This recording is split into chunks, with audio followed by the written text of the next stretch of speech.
The voice in your head is lying to you. And the scary part, you believe it because you've heard it thousands of times. Coming up, I will show you 12 research-backed ways to silence your inner critic without pretending everything is okay. By the end of this video, you'll know which sentence mentally strong people replace their inner critic with, and it's something you can use today. Let's get started. If you're new here, my name is Matthew Royce. I am a knowledge enthusiast. The inner critic is one of the most universal and least talked about struggles in modern life. It's the voice in your head that turns a normal mistake into evidence of your unworthiness. The voice that whispers you're not good enough, smart enough, thin enough, successful enough, and then builds a convincing case to prove it. Imagine you just finished a presentation. Nobody says anything negative, but on the drive home, your brain keeps replaying one awkward sentence over and over. That's your inner critic. Let's discuss the top 12 ways to silence your inner critic. Number 1, understand where the voice actually comes from. Most people think the voice in their head is their own. It usually isn't. It's a collection of messages from parents, teachers, peers, and culture. Once you realize that, you stop treating every thought like a fact. Research shows that the inner critic often echoes the voices of critical authority figures from your childhood, replaying their judgments long after those people are no longer part of your daily life. Those messages don't just stay external, they go internal and eventually start to feel like your own voice. Understanding this is the first act of freedom. Because once you realize the critic is not you, you can start hearing it differently. Number 2, name the voice. Seriously, give it a name. This sounds too simple to work, but it does work. When you hear the critic start up, you are going to fail this. Everyone can see through you. Why would anyone choose you? Instead of fusing with it automatically, try labeling it. There's the critic again. Or better yet, give it an actual name. Recognize it as a character, separate from you. Here's what's surprising. It has been found that putting a name to what you are experiencing measurably reduces activity in your brain's alarm center, which drives fear and threat responses. When you name a feeling or a voice, your prefrontal cortex, or the rational thinking part of your brain, activates. You are literally turning down the volume on panic and turning up the volume on clarity. Naming the critic is not dismissing it. It's choosing not to be swallowed by it. Number 3, switch from I to your own name. Here's a small language trick that has outsized effect on your mental state. Instead of thinking, I failed, I'm so stupid, try thinking, insert your name, you made a mistake. What can you learn from it? It sounds strange the first time you do it, but research has found that using your own name instead of the first person I during self-reflection creates psychological distance between you and your emotional pain. This technique, called self-distancing, allows you to examine what happened as you would analyze a friend's situation, with more logic and less shame. Studies have confirmed that third-person self-talk reduces activity in your brain associated with how your brain connects events, feelings, or information directly to you. Talk to yourself like someone you love, said Brene Brown, a research professor at the University of Houston. Number 4, stop trying to suppress it. Redirect it instead. One of the most counterproductive things you can do with the voice in your head is tell it to be quiet. The harder you try to suppress a thought, the more persistent it becomes. Research has found that attempting to push away the critical voice doesn't work. Instead, it returns often louder. And ruminating on it or analyzing your feelings repeatedly risks pulling you deeper into a negative cycle. The smarter move is to redirect it. Acknowledge the voice, then ask a different question. Instead of spiraling in, Why am I like this? Try shifting to, what is this voice trying to protect me from? Number 5, talk back with facts, not feelings. Your inner critic is not an objective observer. It's a prosecutor. It cherry picks evidence. It ignores your wins and magnifies your failures. It presents one story as if it was the whole truth. And when you are in the middle of a shame spiral, it can feel completely airtight. The answer is not to find emotion with emotion. It's to bring in evidence. When the voice says, "You are terrible at this," you ask yourself, is that actually true? Where's the evidence on both sides? Research shows that people who develop the habit of examining their inner critic's claims with balanced, factual thinking show significantly lower rates of anxiety and depression over time. The goal is not to become enthusiastically positive, but to become rigorously fair.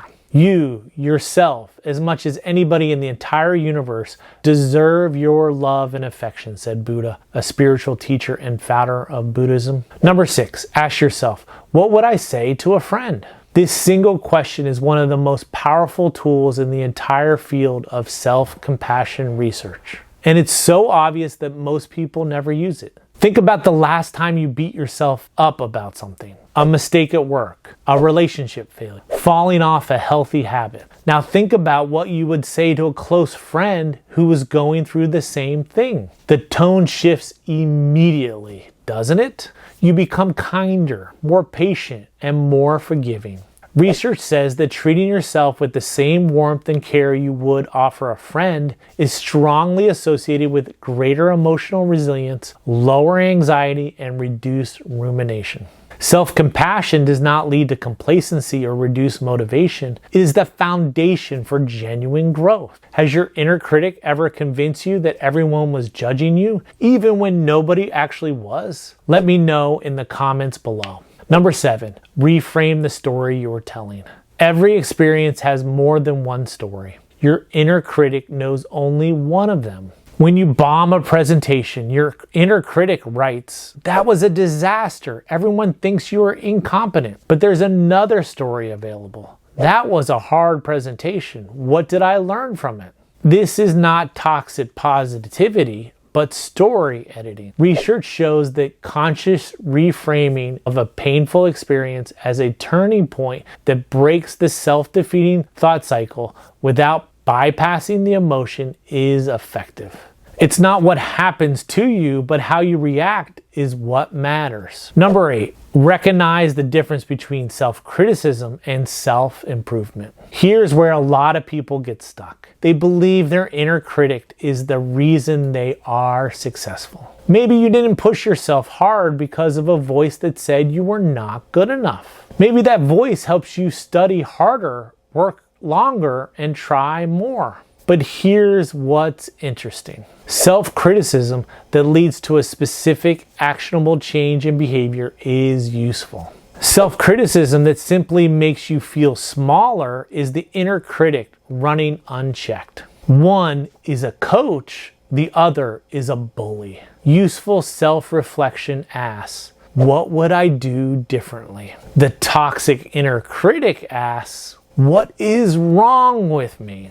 Notice which question your question is asking. Number 9, practice the goodish mindset. Most people secretly think of themselves in a rigid binary. Either I'm a good person or I'm a bad person. I'm good at my job or I'm bad at my job. I'm a good parent or I'm a bad parent. The inner critic exploits this. The goodish mindset is a rejection of the fixed binary in favor of the idea that you are a work in progress. You are not good or bad. You are a well-intentioned person who is still learning, still growing, still getting things wrong sometimes.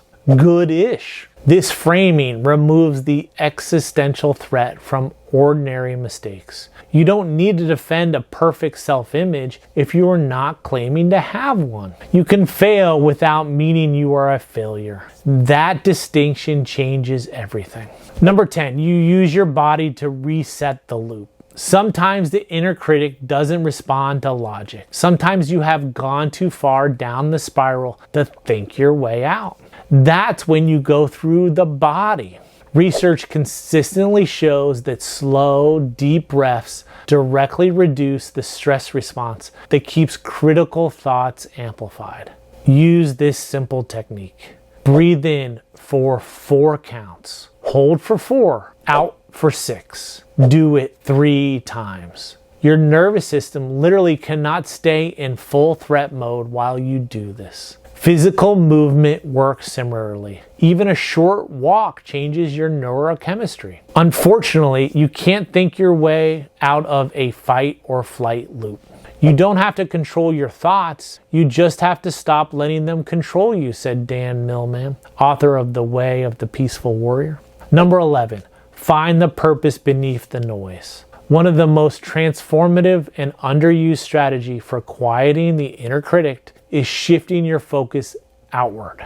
The critic is, by definition, self-focused. It's entirely about you. It's all about your failures and your reputation. And the more inward focus, the louder it gets. Research has found that people who shifted their attention to something beyond themselves became less resistant to personal growth and more open to feedback. When you are genuinely engaged in service, the self-focused noise quiets down. You can use that deliberately. Number 12, be consistent, not perfect. Here's the thing about all these strategies. None of them is a one-time fix. The inner critic developed over years. It has deep, well-worn grooves. Rewiring it takes repetition.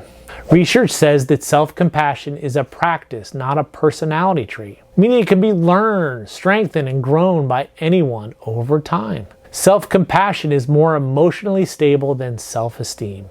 It doesn't fluctuate with your performance. It's available on the good days and the terrible ones. To be yourself in a world that is constantly trying to make you something else is the greatest accomplishment, said Ralph Waldo Emerson, a 19th century American essayist, philosopher, and poet. Okay, let's bring it all together. First, if you like what you saw here, please hit the subscribe button below. Years ago, I gave a presentation that didn't go as well as I had wanted. I replayed one sentence that I had said during the presentation for a couple days. Then someone emailed me saying it was the best presentation they had attended.